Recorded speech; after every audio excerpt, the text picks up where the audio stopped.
కాకి ఎద్దు. అనగనగా ఓ కాకి. అది పగలంతా ఆహారం కోసం తిరిగి సాయంకాలం తన గూటికి వచ్చేది. అదే సమయానికి ఓ రైతు వద్ద ఉన్న ఎద్దు కూడా పొలం దున్నిన బడలికతో పశువుల పాక ముందు గడ్డిని నెమరేస్తూ ఉండేది. అవి రెండు మంచి స్నేహితులు. రెండూ కలిసి కష్టసుఖాలు కలబోసుకునేవి.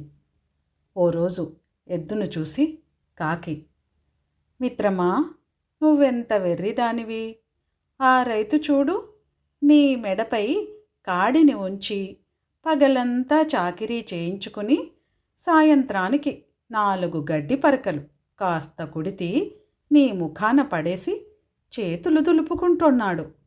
నువ్వేమో దానికే పొంగిపోయి ఒళ్ళంతా హూనం చేసుకుంటున్నావు.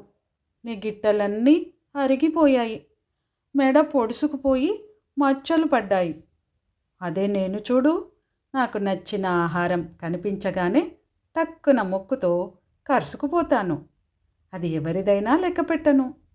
అందులో ఎంత మజా ఉందో నీకేం తెలుసు? చౌర్యము ఒక కళ. అది ఎంత సంతోషం కలిగిస్తుందో నీకు తెలుసా? ఇకనైనా నిజం గ్రహించు. నీ బంధనాలు తెంచుకో. పచ్చక బయళ్ళలో పోయి స్వేచ్ఛగా విహరించు అంటూ హితోపదేశం చేసింది. నువ్వు అనుకుంటున్నట్టు నేనేమీ విచారంగా లేను.